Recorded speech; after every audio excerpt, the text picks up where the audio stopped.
Why crypto is generally interesting for like AI agents and so on is that it allows the possibility of AI agents to own assets, the monetary means to actually do things. So we actually developed this thing called a shade agent, which is roughly this architecture where you have this AI agent running inside TE, trusted execution environment, and it has this controller smart contract on near that controls its access to different tokens. And then you have this paradigm where AI agents basically running autonomously and can act on user behalf and do stuff with their assets in a non-custodial way.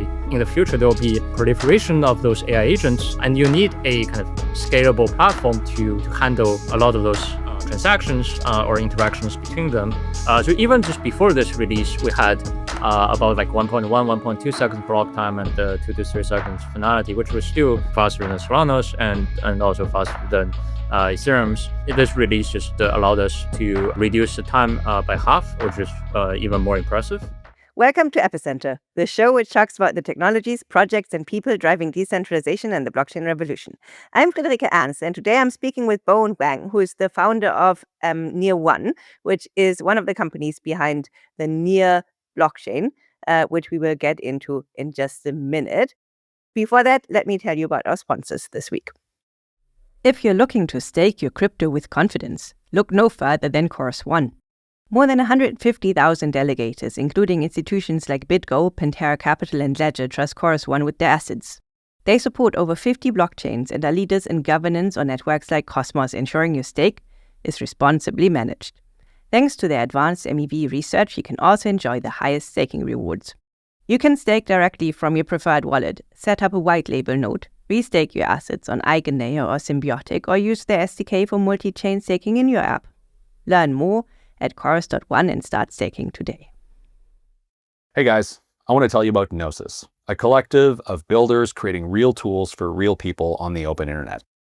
Gnosis has been around since 2015. In fact, it started as one of Ethereum's very first projects. And today it's grown into a whole ecosystem designed to make open finance actually work for everyday people. At the center of it all is Gnosis Chain. It's a low-cost, highly decentralized layer 1 that's compatible with Ethereum and secured by over 300,000 validators. So whether you're building a dApp, experimenting with DeFi, or working on autonomous agents, Gnosis Chain gives you a solid, neutral foundation to build on. But Gnosis is more than just infrastructure. It's also tools that people can actually use. Like Circles, for example, lets anyone issue their own digital currency through networks of trust, not banks. And then there's Metri. It's their smart contract wallet that makes it easy to access Circles, manage group currencies, and even spend anywhere Visa is accepted, thanks to their integration with Gnosis Pay. All this is governed by Gnosis DAO, where anyone can propose, vote, and help guide the network. And if you want to get involved, running a validator is super easy. All you need is one GNO and some basic hardware. To learn more and start building on the open internet, head to gnosis.io. Gnosis, building the open internet one block at a time. Bowen, thank you so much for coming on. Yeah, long-time listener, first time on the show. Great to be here. Fantastic. Maybe we start off with kind of your supervillain origin story. So kind of how did you break into crypto, and how did you end up working on Near? Yeah, it's actually a super interesting story. For people who don't know, Near started as an AI company. I mean, people often say Near are too early about things. They're very right. It's pretty much in the origin, like back in 2018, which we wanted to do code generation. So basically, back then it was called neural program synthesis, but basically the idea is to translate natural language into code. Basically, all the LLM tools that allows you to do it very effective today. But back then we were very ambitious about doing it, and how I got into Near is basically I saw a paper Alex and Illia published at iClear, one of the machine learning conferences. And I was actually doing very similar research when I was in college. And I saw their paper and I basically reached out to them. Yeah, that's how I got into Near for AI stuff. Then we had this major pivot that happened in August 2018. And that's basically the start of a Near protocol. What made you guys pivot from AI to blockchain infrastructure? Yeah. That's also, yeah. I think Ilya actually wrote a blog post about this. I think people can still find it. But yeah, let me just give a high level summary. So I think one thing is that back then, it was indeed way too early for the code generation idea, and train some models. It's just like the performance was up like not on the level where you can productionize this thing into product. It's like good research project, and but we estimated at the time that um, in order to get it to some kind of production level tooling, you probably need like a few more years of research and development. And also it's really hard to compete with large companies just because of the deficiency on the data side. And at the same time, we were looking at, if we have this tool, where can we actually first use it? So smart contract become one of the areas we look at. And the reason is that, at least back then, I think still true today, that smart contracts relatively self-contained, right? Like lot of them are just few hundred lines of code, or even less than 100 lines of code. And they serve like, specific purposes that are relatively, you can describe it pretty well to some extent. And I think basically we think that's a natural first step to, if we have this tool, to actually apply. Um, and then we look more into smart contracts, and then well, how they actually work, right? What powers them? So back then, yeah, Ethereum is pretty much one of the only popular smart contract platforms, and so we look at how Ethereum works, and we saw that, well, there are a lot of things that could be improved. And given the Alex and Ilya's background, they're like, yeah, maybe we can build something that results in a better smart contract platform. So like all those factors combined led us to this massive pivot. So in the time that kind of like you were busy building blockchain stuff, um, all of that AI stuff has come to fruition, right? Kind of like in Yep. in some way, kind of like you pivoted to something that you thought would be faster, but then kind of like I mean, blockchain is still much further away from the mainstream than say ChatGPT. And I mean, I know Ilya was also instrumental in the transformer in Correct. kind of like the transformer model. So um, was there ever any FUD as to kind of whether this pivot was well timed and well placed? I don't think so. I think it is a good pivot because we have built one of the best blockchains out there, and we're quite successful in this area. And even if we marched along the AI road, what will very likely to happen is that we won't be able to still compete with those large companies. And maybe what will happen is that we run the funding before like the LLM board actually comes along in 22, right? So like it's really you need to like go through those dark years before you see light at the end of the tunnel. So I no, I don't think so. I think we all think that this is the right decision that we made. Cool.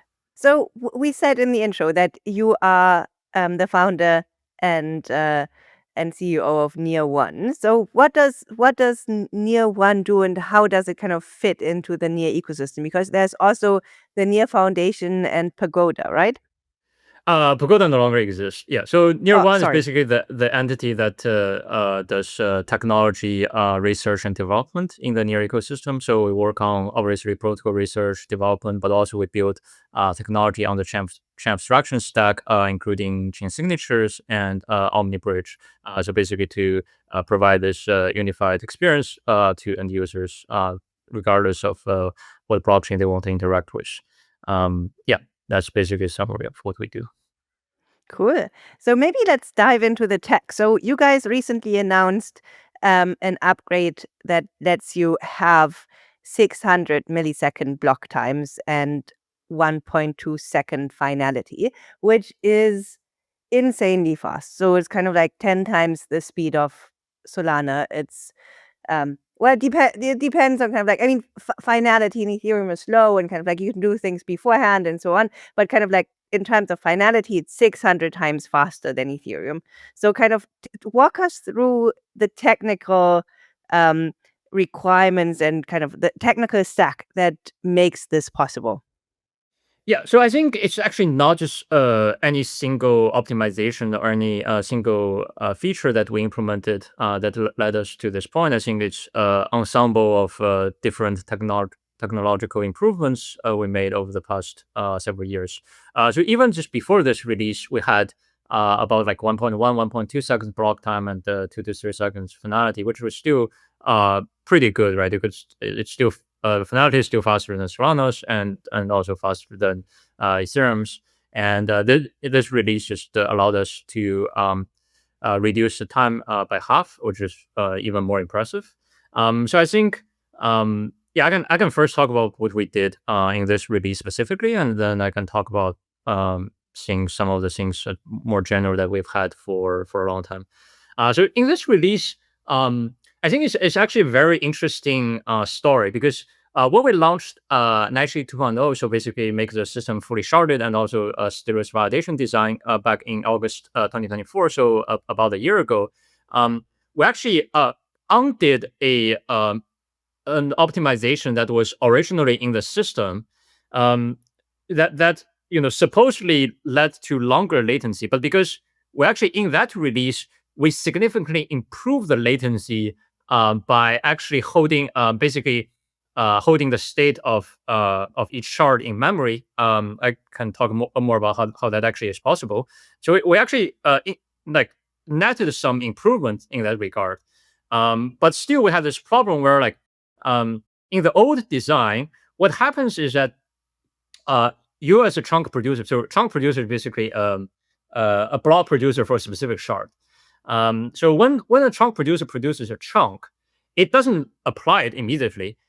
It first sends it out to all other validators, chunk producer in the system before it even applies it. So this is notably very different from I think pretty much all the other blockchains I know, because like if you look at how Ethereum works, how Solana works, what they do is that you always have post state root, meaning that or Solana doesn't have the state root for every block, but what it does is that you first you as a block producer, you produce a block and then you apply it, and then you kind of have the actual block with the post with the state root of after this block.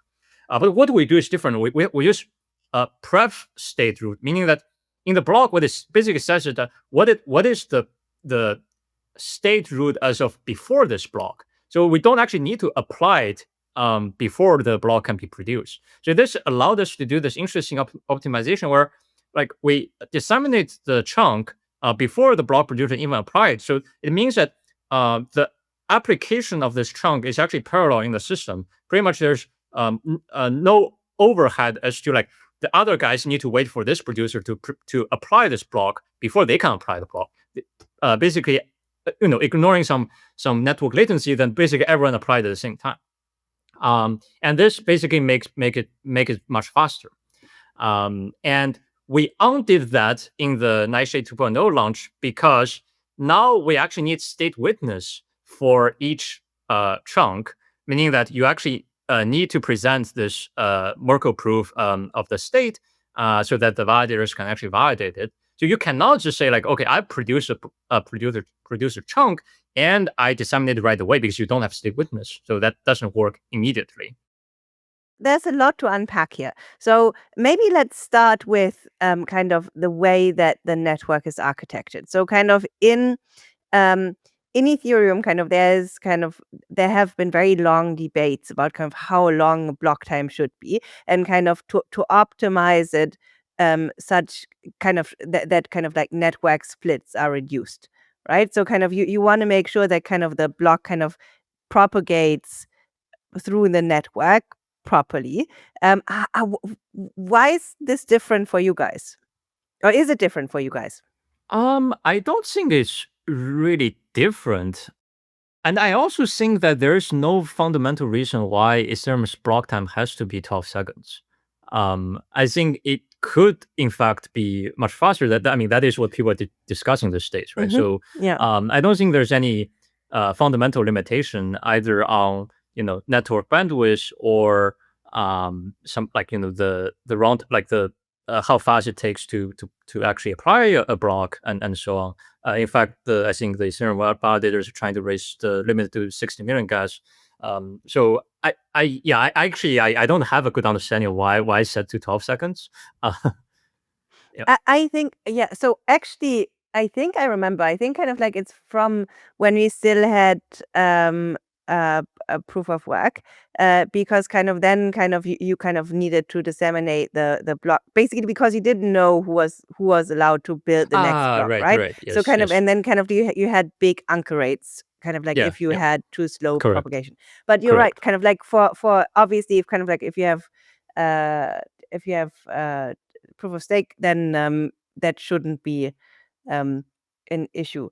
Um, so what are the requirements for running a node? How many nodes are there? Is it kind of something that a hobbyist? So kind of like I run an Ethereum node, and kind of like I'm not a professional DevOps person. So kind of um. And for me, that's possible. Whereas, kind of like, there's no chance I could ever run a Solana node, for instance. Where does near sit on that spectrum?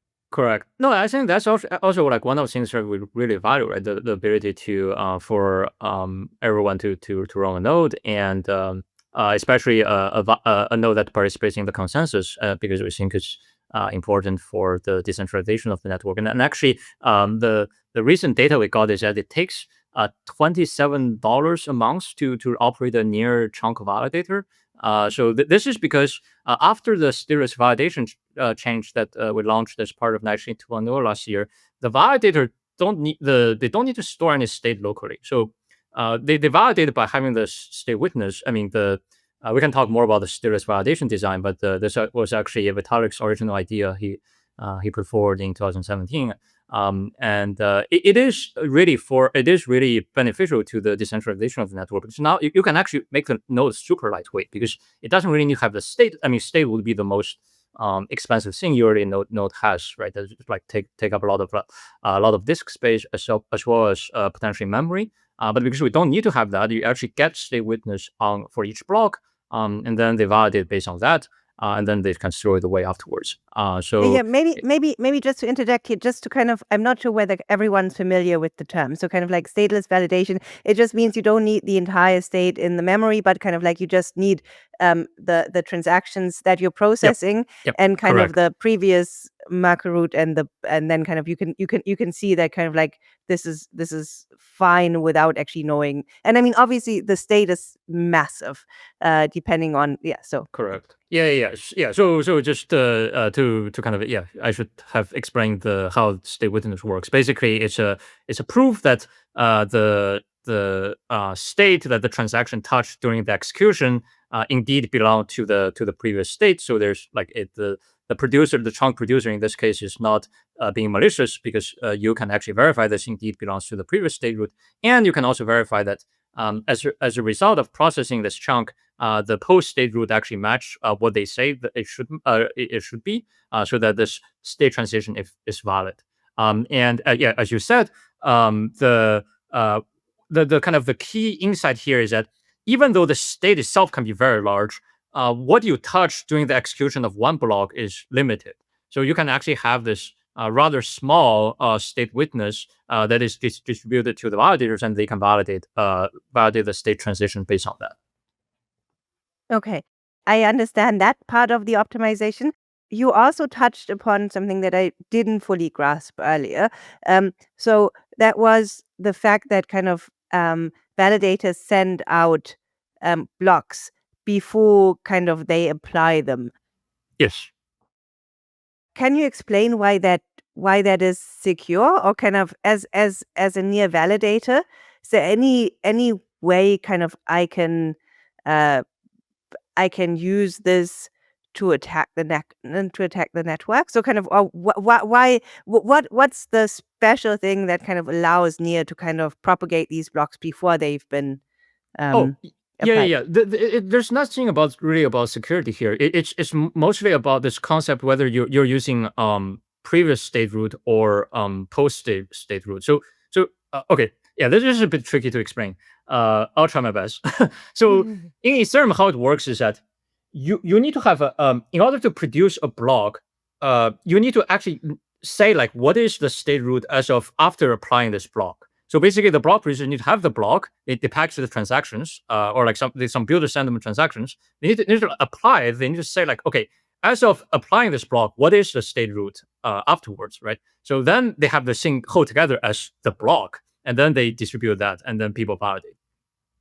Now, in Near, what is different is that each block doesn't say what what is the state root as of after applying this block. They just say what is the state root as of before applying this block. So because of this shift, the kind of the things on the consensus level doesn't really change, but it allows the validators to kind of, instead of kind of applying it first, they can send it out, and then like everyone applying at the same time, and then basically like as of as they're endorsing this block, they're endorsing basically what the previous state of this block is, and it's always shifted by one in that regard. Okay, I understand that, but are there any disadvantages, or why don't other blockchains do it like this? Well, actually, I think I'm blanking on the reason, but it has something to do with the synchronous execution nature that EVM and other chains have. Okay, yeah. Don't worry about it. So maybe tell us about the asynchronous um execution in Near. So kind of like how is it different for you guys?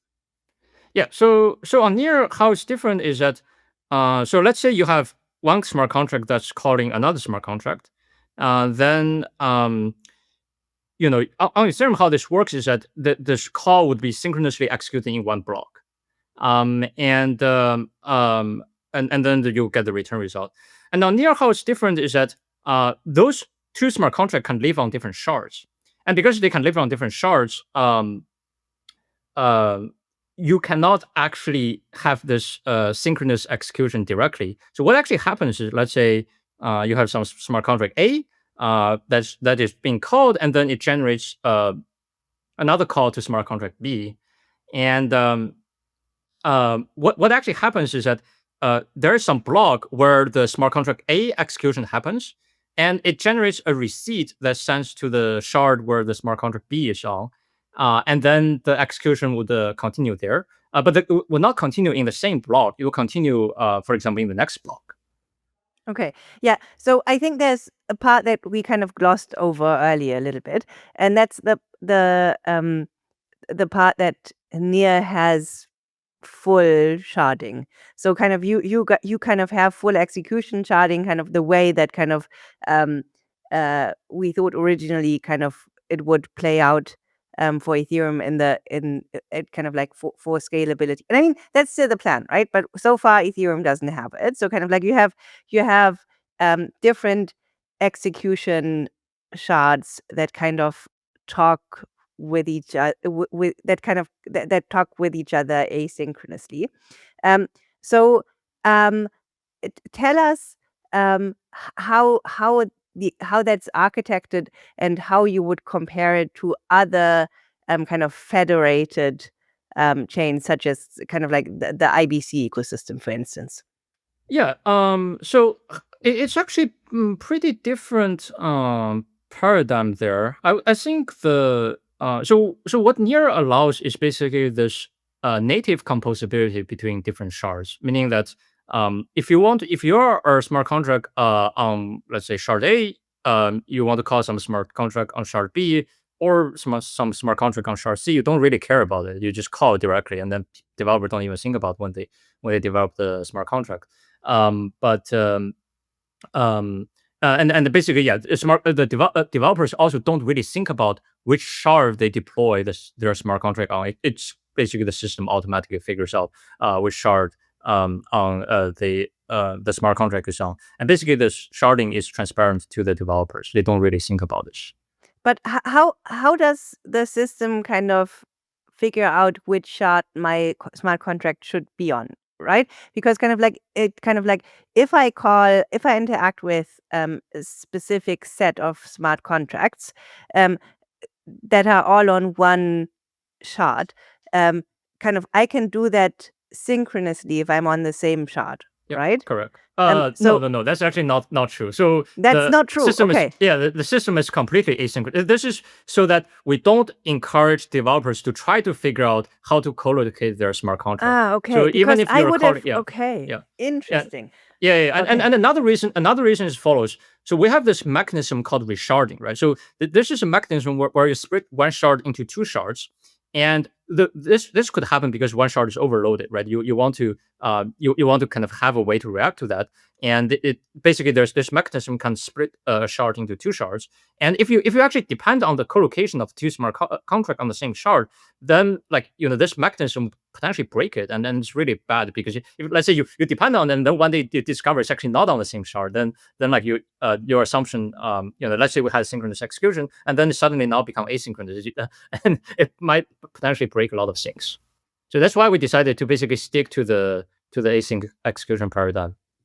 Okay, so basically and then kind of like when you split them, kind of like you more or less decide randomly which bits of how the shard is divvied up. It's not random. It's basically based on like gas usage and state size. So roughly, you can try to find the middle So point. half and half. Yeah, yeah. Okay, Obviously, interesting. it's discrete, so you cannot like make exactly Yeah. 50-50, but like yeah, rough. Yeah. Okay. So talk about how these different shards manage to communicate with each other.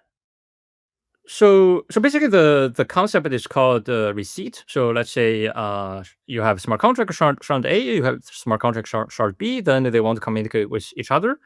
So there's obviously on the smart contract level, developers just write I call that smart contract, but what actually happens is that there is a receipt that's generated in the system that's going to be sent to the destination shard, and then on every chunk, which is a shard block, it says what is the outgoing receipt route. Basically, it's a Merkle route of all the outgoing receipts, and then on the destination shard, they can check that it's indeed there's a Merkle proof. Basically, allows the chunk producer to check that it's indeed coming from the other shard, and it matches the outgoing receipt route, so that everything is like there's no receipt that being generated out of nowhere, right? So everything is basically matches correctly.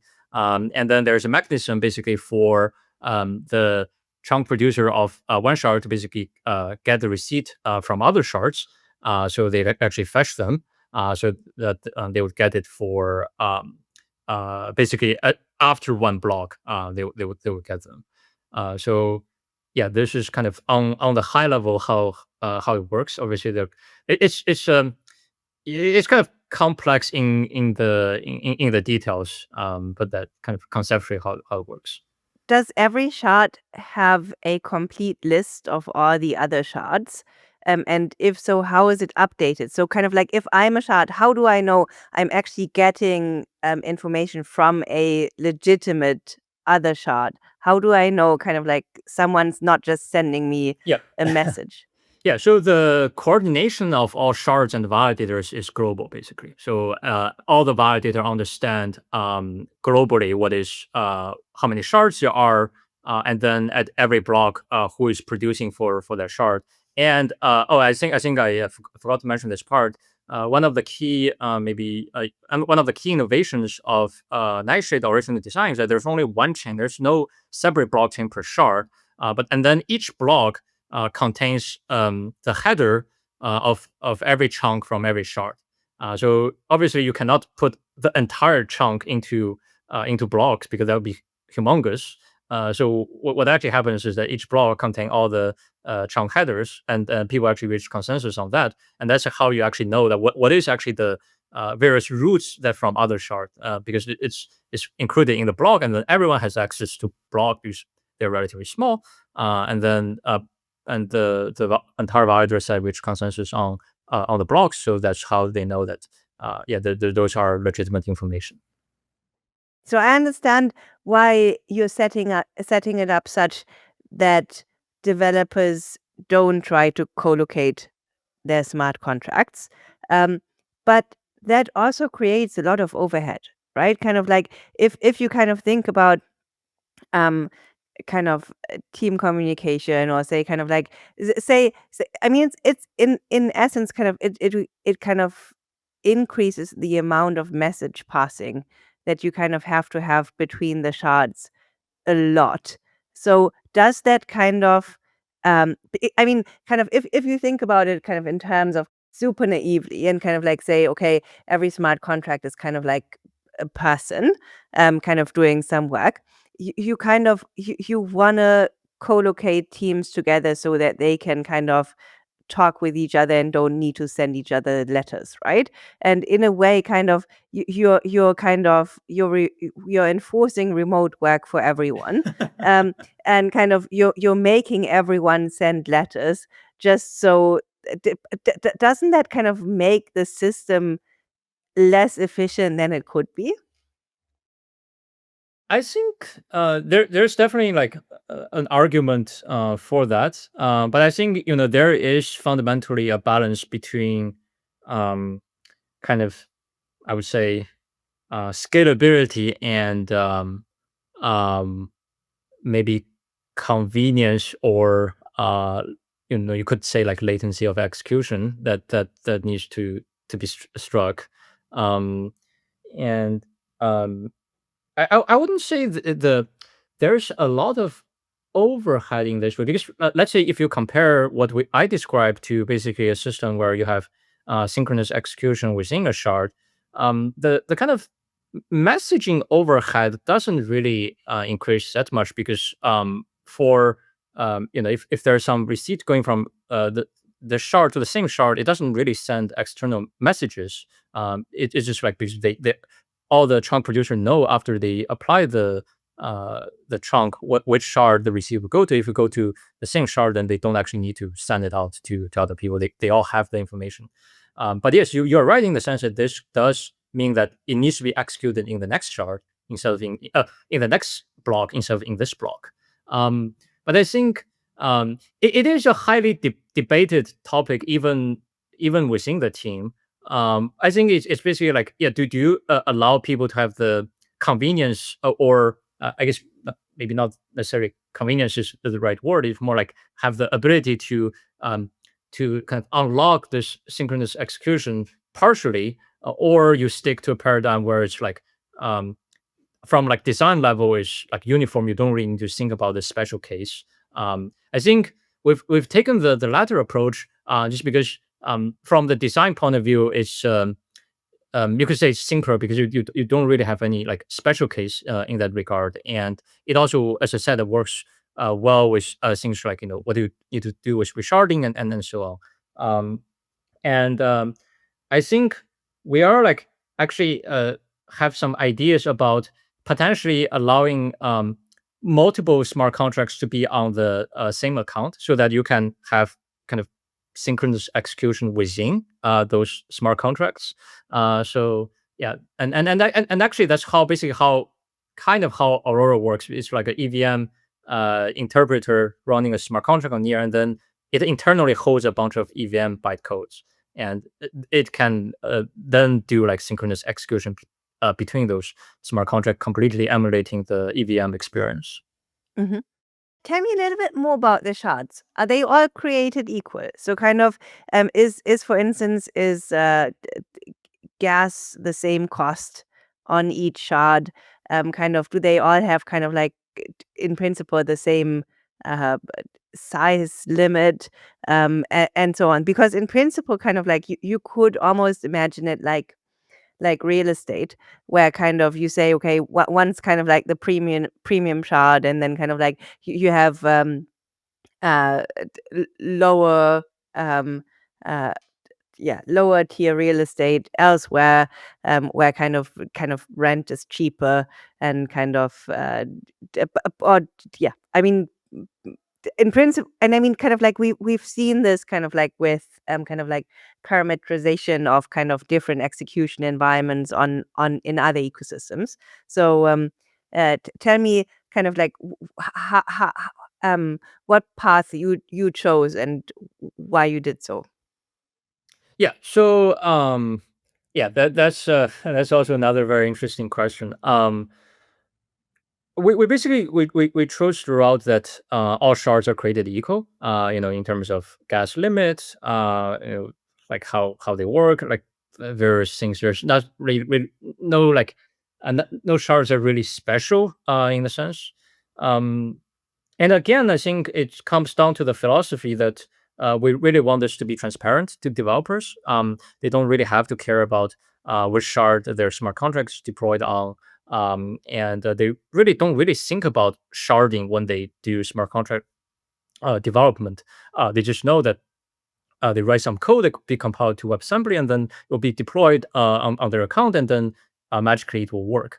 So I think from that point of view, it definitely reduced a lot of cognitive barrier for smart contract developers. It also allows us to, um, if we think about like how it scales, right? We scale through having more shards. It also allows you to not having to deal with like some special cases where like maybe we can scale some shards but not other shards. It becomes really strange, and it really just hard to deal with from a design point of view. I understand the trade-off that that you're making. Um, Tell me a bit more about stateless validation. So, kind of, I understand why this is clearly superior, um, but tell us about kind of the technical lift that you guys had to make to kind of implement this. Why don't we have this yet on Ethereum? I actually think someone developed a stateless client for Ethereum, but that doesn't get adopted because uh, not sure why exactly. But I think for Ethereum today to transition to stateless validation, yeah, probably involve a lot of uh, well, okay, I should say like I probably don't know Ethereum well enough to understand all the things that it may break or the problems that it may create. But I think yeah, I think for near one of the I think it's almost you could say um yeah, so it benefits us in many different ways, right? So one is that it makes the sharding design kind of more simpler in the sense that now with serious validation we can have validated rotation on every single block. So we don't have to worry about the security problem that you might address with fraud proofs and so on, because yeah, the validator rotate on every single block. It is basically probabilistically the basically probabilistically every shard is secure because of the assignment is random based on this randomness beacon, and they rotate on every single block. Um, so that makes that simplifies a big pain point of the design. Um, because if you think about what optimistic rollups are doing today, the fraud proof is still like, I would say not completely. I mean, it's kind of resolved from the technical point of view, but it's really scary to turn it on. And I think still like no major L2s have completely turned it on in a permissionless way. Um, yeah, so that was also yeah, scary for us as well. And I think even compared to our tools, there are like more ways like that can be messed up in our case. So it's even more scary, you could say, because you need to think about like what do you do with the rest of the state on other shards. You need like basically simultaneous state rollback on all shards, which is quite annoying.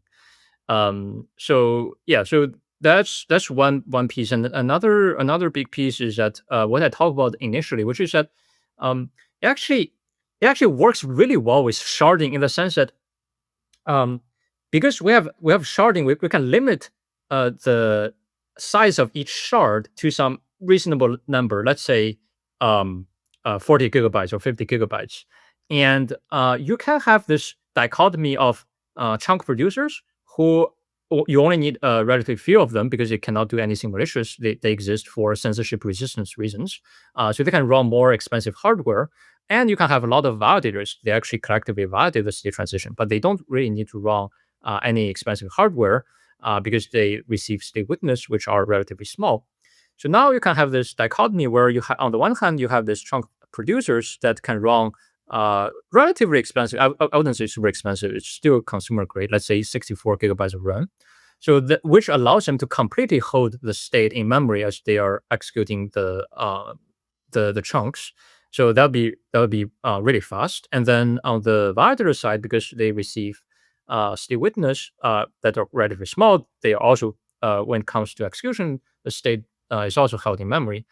So this actually addresses one of the biggest performance bottleneck that we had before that comes from state access because yeah, as you know, like when you have a database, whether it's like LevelDB or like RocksDB or anything like that, you cannot guarantee really like fast execution for every state access. It's just like not possible. And some of them, and then some of the state access will potentially become quite slow if you miss the cache, and that actually become that means you cannot really reduce the gas cost of certain operations.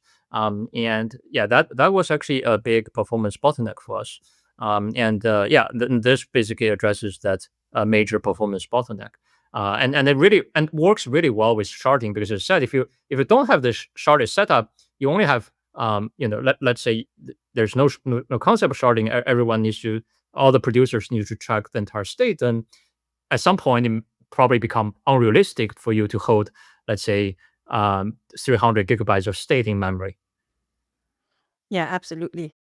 Cool. I think kind of we've talked about a lot of the tech stats.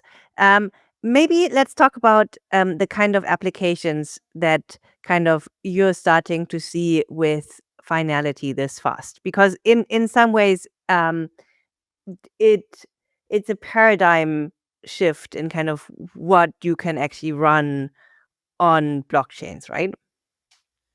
Yeah, I think exactly. I think so. If you look at a lot of the application on near, there a lot of them are consumer focused, and though we're seeing more and more kind of chain abstracted applications that are working on near.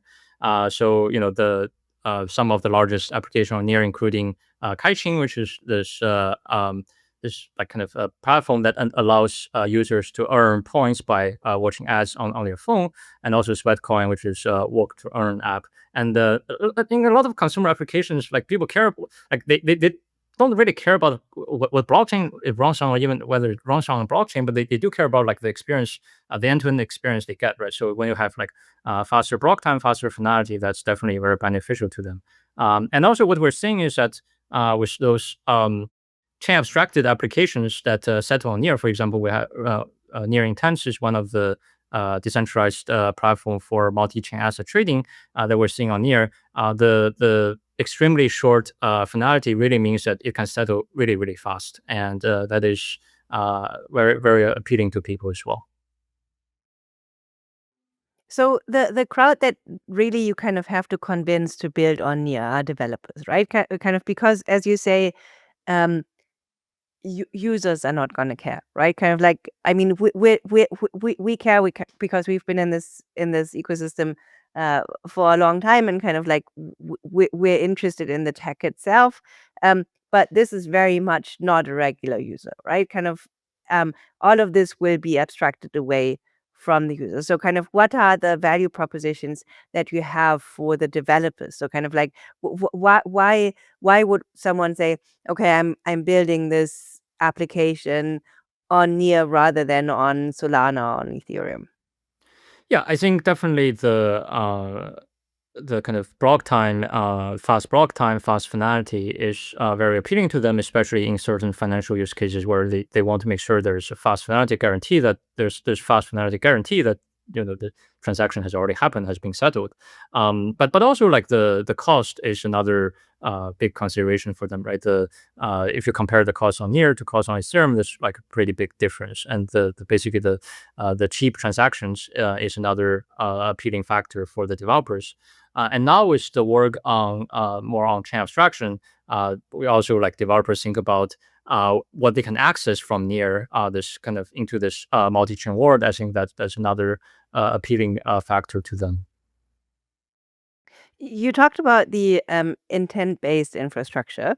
Um, Tell us a bit more about that. Yeah, so basically the idea is that so we have built this intent based decentralized infrastructure for right now for multi-chain assets trading and settlement, but it's pretty general purpose, and you can it can potentially be used for like kind of slow settlement or like clearing use cases, but also potentially a settlement of physical goods trading as well, in eventually. And we kind of envision this to be this settlement layer for this internet commerce eventually, because like a lot of different things can be expressed in intents, but obviously to get there you need more complex system that involve like arbitration, like what happens when there's dispute and all of this kind of stuff. So right now we're it's started this multi-chain asset trading platform. So basically, you can it's currently an RFQ platform where you can say like, I want to trade 1 Bitcoin for 1 Ethereum. Please give me a code. And then there are a bunch of solvers which trying to solve for this code and provide the user with the code. And then the settlement happens on near inside the smart contract. So basically, when this intent is executed, the smart contract is updated, and it happens really fast. I've used it. It's super impressive. So I was totally blown Yeah, away. Um, thank but you. it seems like there isn't uh, there isn't all that much usage yet. Why do you think that is? A lot of it is related to distribution. You need to get to the right distribution channels because it's not that. If you think about what people do today, they a lot of them. Let's say they want to get token swaps and so on outside of centralized exchanges. What they usually do is that they go to the wallet. A lot of the wallets today have built-in swap functionalities, and they just do it there. So it's if you have like completely new platform, it's really hard to get just a good amount of distribution, and that's why we're partnering with different distribution channels, and we had Kyber Swap integration live, and there are a few large ones that are in the pipeline. So I think if we get integrated with a number of major wallets and other similar distribution channels, then that's where we'll see a lot more usage. Mhm. Yeah, that makes sense. Um, you also kind of have despite the fact that kind of like you initially pivoted away from the AI angle, kind of Illia is known as kind of like the AI agent blockchain in some ways. Um, why are the fast block times important for AIs, or kind of like what are the use cases you guys see? I think a number of different use cases, and I think one is this kind of autonomous AI agents that we're thinking about. So it's actually a pretty interesting paradigm where you can have so just to start, I think why crypto is generally interesting for like AI agents and so on is that it allows the possibility of AI agents to own assets, to have the monetary means to actually do things. Because if you think about the traditional financial system, I think it's very, very unlikely that AI agents can pass KYC and get bank account and so on. Right? So crypto in that sense gave them this unique advantage that where they can actually own assets and do things with them. And I think on yours specifically, we're working a lot on. So we actually developed this thing called a shade agent, basically, which is roughly this architecture where you have this AI agent running inside some TE trusted execution environment, and it has this controller smart contract on near that controls its kind of access to different tokens. Basically, what it can do with what token the agent can control, and then you have this kind of paradigm where the AI agents basically running autonomously, and kind of can act on user behalf, and do stuff with your assets in a non-custodial way. Because the reason why it's non-custodial is that anyone can spin up this this agent, and if the agent is inactive, the user there's a way for user to withdraw the funds, so there's no worry about loss of funds and so on. And this gives rise to some I think very interesting autonomous AI agent use cases where it's like it's not really run by any controlled by any like corporation, government, and so on. Almost like exist completely independently, and it just like acts according to some program and does things. So I think that's potentially a very interesting use case.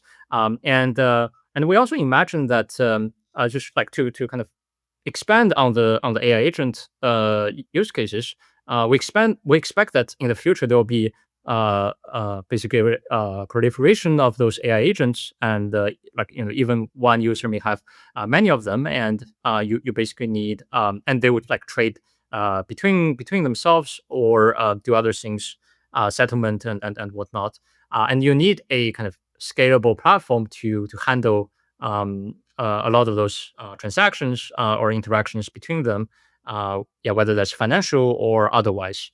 So I think that's why it is important to have this scalable blockchain that is fast and also cheap to enable this a lot of the AI use cases there.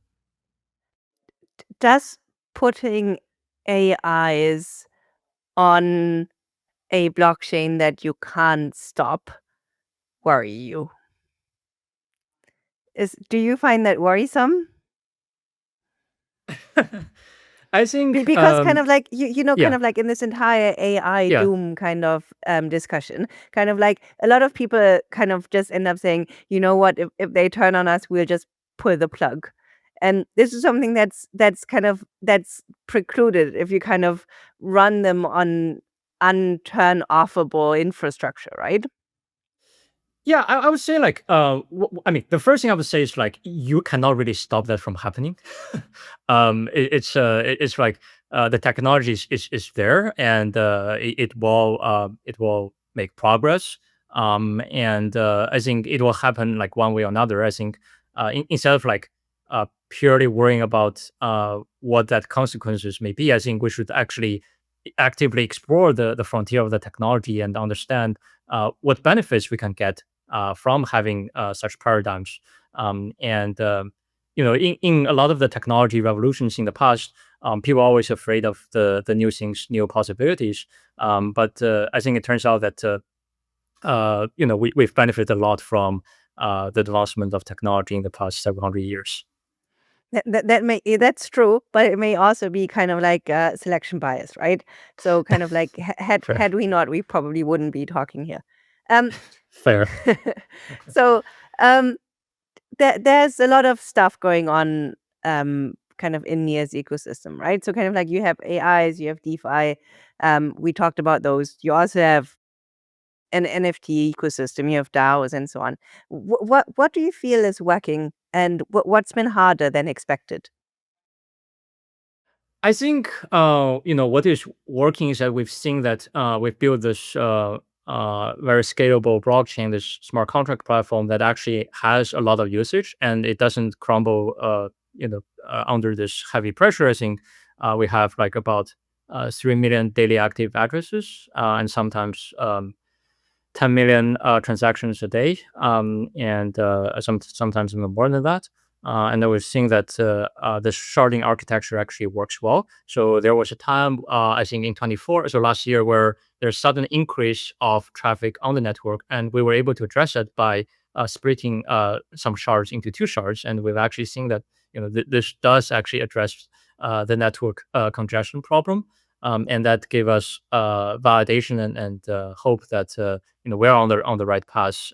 This is how you can address the scalability problem for blockchains, and it is and what we've built have proved that point. Um, what has been more difficult? I think on some of the AI use cases, it it's not that easy to build out the product that people want. For example, we talk about confidential model inference and model training. The I think those are like very great technological promises, but they do take time to realize. And I think it's just that there's this mismatch between what people expect versus how fast that can actually be done. Because some of those, I would say, like hardcore technology does take time to get built. Just like sharding, it took a number of years. Yeah. So in building such a complex um, protocol, um, are there any decisions that kind of in retrospect you wish you would have taken differently? Or if you had to do it over, I mean, you can't really change it after the fact, right? But kind of like if you Correct. had to do it over, is there anything kind of like where you say, "Ugh, I would have decided this differently"? Yes.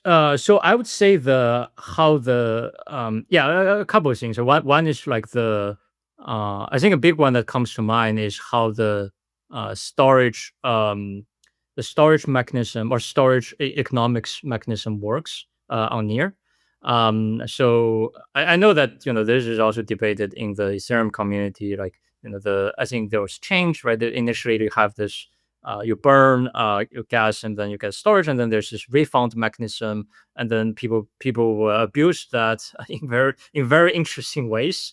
um, and yeah, so on near we initially had the storage rent idea that actually I think Solana uses today.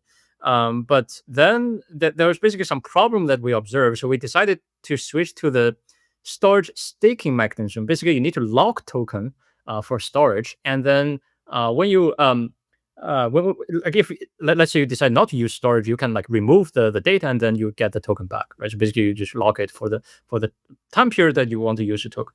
So I mean sounds reasonable. The problem is that in reality, people don't really delete much data from the blockchain.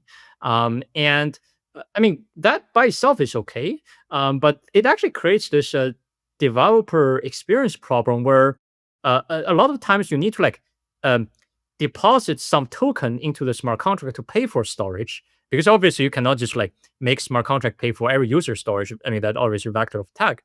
So that now it becomes this the developer have to deal with this thing where like on some like smart contract calls, the user needs to attach storage deposit, and then they need to calculate how much deposit they need to attach exactly to pay for the storage, and that has been a common pain point for developers. Um, so yeah, I think that is definitely something we kind of regret in retrospect, and this is something really hard to change because if we change it, pretty much breaks everything. I see that. Is there a way to kind of just automate kind of the calculation of how much you kind of have to deposit? Yeah, the problem is that sometimes it's dynamic. It depends on the payload. Okay, If yeah. it's completely static, then yes, I think that's less of a problem. But yeah, the problem is that sometimes like one smart contract calls another, they need to figure out how much token they attach to call the other smart contract, and things like this becomes just very annoying. Oh yeah, yeah. I see that. So kind of zooming out from today, if you think about kind of like success for near, in say um, a long time kind of in blockchain terms, so say 5 years, what does success look like for you guys? Yeah, I think basically we have this dream of making user-owned AI or user-owned internet. Basically, having near be a core part of the new paradigm of how internet is going to shift. So basically, we believe that the future of interaction with the internet will be through some kind of AI interface rather than through a browser. And basically, we're building this entire stack from the protocol to the intense framework to various like AI infrastructure and application that we hope that we can power this future where people interact with internet through their AI system, and we want people to in that world we want people to control their data, have their own like assistant that works on top of their data, and instead of having everything being controlled by certain large corporations. Hmm. Yeah, that's certainly a good vision. and I think kind of like if you look at kind of the way the internet is going, it's much needed, right? So kind of if I kind of had a crystal ball, um, and I were to tell you kind of this doesn't materialize, what do you think the root cause will be? Hmm.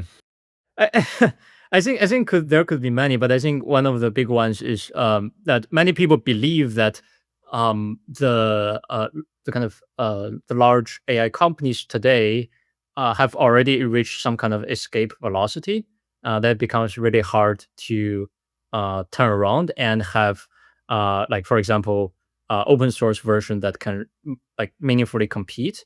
And I think a related point is that today there is no incentive structure for open source or AI, and they're basically like they're it's not just that they're behind, but there also is no incentive to really push it forward and compete with the biggest company there. And that's actually one of the things we wanted to solve with what we're doing on the AI side to have the proper incentive mechanism that blockchain can provide for like model training and fine tuning and so on.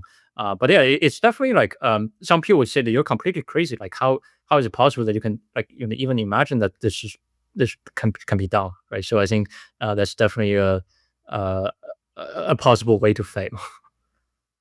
That's a little bit of a down note to kind of end on. So, but I think kind of like asking yourself, if this doesn't succeed, what's likely the cause? It's often a good way of kind of addressing kind of the potential flaws in the system, right? Um, Mhm. so where do we send people who are interested in um, using Near, building on Near, kind of learning more about Near? Yeah, so go to near.org. It's our website. We're actually in the process of launching a new website that will have more content about what we're doing on AI, on chain abstraction, and so on and so forth. Cool, fantastic. Thank you, Bowen. It's been an absolute pleasure. Thank you. Really appreciate you having me on.